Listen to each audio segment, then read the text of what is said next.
भारत सरकार द्वारा शुरू किए गए legal aid defence council system के तहत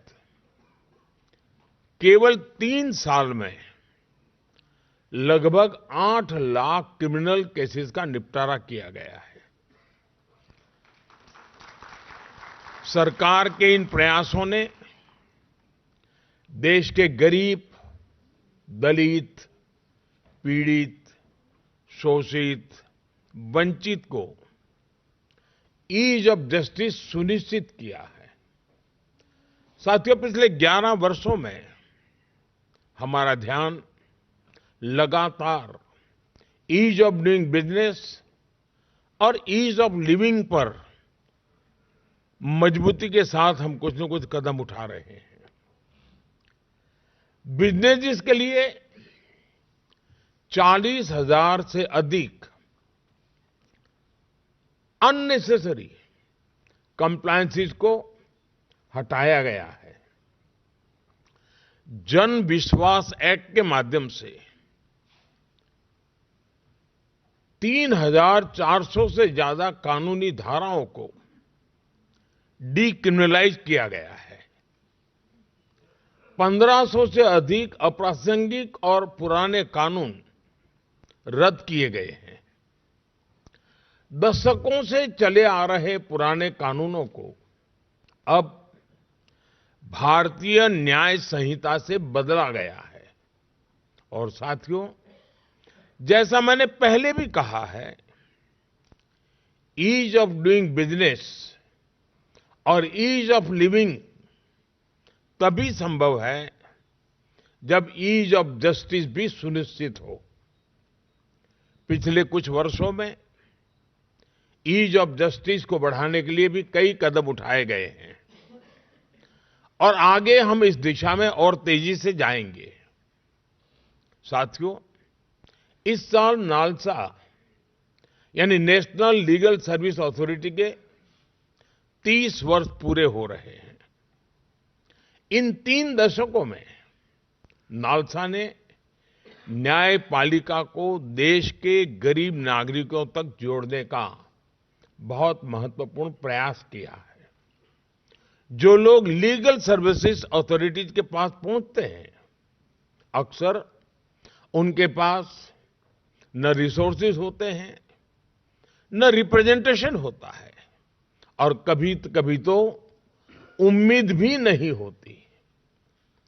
उन्हें उम्मीद और सहायता देना ही सर्विस शब्द का सच्चा अर्थ है और नालसा के नाम में भी ये मौजूद है। इसलिए मुझे पूरा विश्वास है कि इसका हर सदस्य प्रेजेंस और प्रोफेशनलिज्म के साथ अपना काम जारी रखेगा। साथियों, आज हम नालसा का community mediation training module launch कर रहे हैं। इससे हम भारतीय परंपरा की उस प्राचीन विद्या को पुनर्जीवित कर रहे हैं जिसमें संवाद और सहमति के माध्यम से विवादों का समाधान किया जाता था। ग्राम पंचायतों से लेकर गांव के बुजुर्गों तक मीडिएशन हमेशा से हमारी सभ्यता का हिस्सा रही है। नया मीडिएशन एक्ट इसी परंपरा को आगे बढ़ा रहा है, उसे आधुनिक स्वरूप दे रहा है। मुझे विश्वास है कि इस ट्रेनिंग मॉड्यूल के माध्यम से कम्युनिटी मीडिएशन के लिए ऐसे रिसोर्स तैयार होंगे जो विवादों को सुलझाने, हार्मनी बनाए रखने और मुकदमेबाजी को कम करने में मदद करेंगे। साथियों, टेक्नोलॉजी निश्चित तौर पर एक डिसरप्टिव शक्ति है, लेकिन अगर उसमें प्रो पीपल फोकस हो तो वही टेक्नोलॉजी लोकतांत्रिकरण की शक्ति बन जाती है। हमने देखा है कि कैसे यूपीआई ने डिजिटल पेमेंट्स में क्रांति ला दी। आज छोटे से छोटे वेंडर्स भी डिजिटल इकोनॉमी का हिस्सा बन गए हैं। गांवों को लाखों किलोमीटर ऑप्टिक फाइबर से जोड़ा गया है। अभी कुछ सप्ताह पहले ही ग्रामीण इलाकों में एक साथ लगभग 1 लाख मोबाइल टावर शुरू हुए हैं। यानी टेक्नोलॉजी आज इंक्लूजन और एम्पावरमेंट का माध्यम बन रही है। जस्टिस डिलीवरी में ई कोर्ट्स प्रोजेक्ट भी इसका एक शानदार उदाहरण है। ये दिखाता है कि कैसे टेक्नोलॉजी जुडिशियल प्रोसेस को आधुनिक और मानवीय बना सकता है। ई फाइलिंग से लेकर इलेक्ट्रॉनिक समन सर्विस तक, वर्चुअल हियरिंग से लेकर वीडियो कॉन्फ्रेंस तक, टेक्नोलॉजी ने सब कुछ आसान कर दिया है। इससे न्याय मिलने का रास्ता और आसान हुआ है। आप सभी परिचित हैं, इस प्रोजेक्ट के तीसरे चरण के बजट को बढ़ाकर 7,000 करोड़ रुपए से ज्यादा किया गया है। ये इस प्रोजेक्ट के प्रति सरकार के स्ट्रांग कमिटमेंट को दिखाता है। साथियों, हम सभी ये भी जानते हैं कि लीगल अवेयरनेस का क्या महत्व होता है।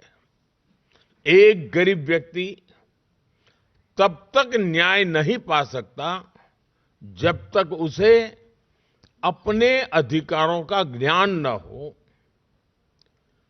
वह कानून को न समझे और सिस्टम की कॉम्प्लेक्सिटी से डर महसूस करता रहे। इसलिए कमजोर वर्गों, महिलाओं और बुजुर्गों में लीगल अवेयरनेस को बढ़ाना ये हमारी प्राथमिकता है। आप सभी और हमारी अदालतें इस दिशा में निरंतर प्रयास करते रहे हैं। मैं समझता हूं हमारे युवा, खासकर लॉ स्टूडेंट्स, इसमें ट्रांसफॉर्मेटिव रोल निभा सकते हैं। अगर युवा लॉ स्टूडेंट्स को प्रोत्साहित किया जाए कि वे गरीबों और गांव में रहने वाले लोगों से जुड़े, उन्हें उनके कानूनी अधिकार और लीगल प्रोसेस समझाएं, तो इससे उन्हें समाज की पल्स को सीधे महसूस करने का अवसर मिलेगा। सेल्फ हेल्प ग्रुप्स, कोऑपरेटिव्स, पंचायती राज संस्थाओं और अन्य मजबूत ग्रासरूट नेटवर्क के साथ काम करने की हम लीगल नॉलेज को हर दरवाजे तक पहुंचा सकते हैं।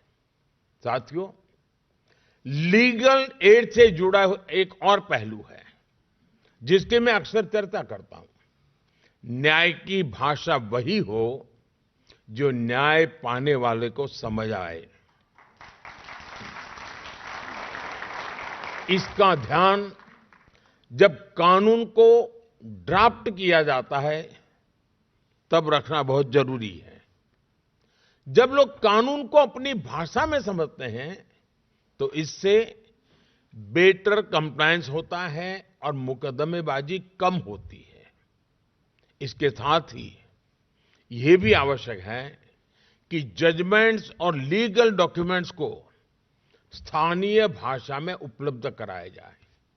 ये वाकई बहुत सराहनीय है कि सुप्रीम कोर्ट ने 80,000 से अधिक जजमेंट्स को 18 भारतीय भाषाओं में अनुवाद करने की पहल की है।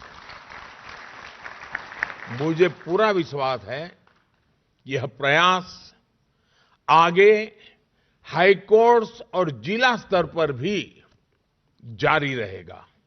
साथियों, जब हम विकसित भारत की दिशा में आगे बढ़ रहे हैं तो लीगल प्रोफेशन, जुडिशियल सर्विसेज और इससे जुड़े सभी लोगों से भी मैं आग्रह करता हूं कि वे यह कल्पना करें कि जब हम स्वयं को एक विकसित राष्ट्र कहेंगे तो हमारा जस्टिस डिलीवरी सिस्टम कैसा होगा। उस दिशा में हमें मिलकर आगे बढ़ना है। मैं नालसा पूरी लीगल फ्रेटर्निटी और जस्टिस डिलीवरी से जुड़े सभी लोगों को बहुत बहुत बधाई देता हूं। मैं एक बार फिर आप सभी को इस आयोजन की शुभकामनाएं देता हूं और आप सबके बीच आने के लिए मुझे जो अवसर दिया उसके लिए भी मैं आप सबका बहुत बहुत आभारी हूं। धन्यवाद।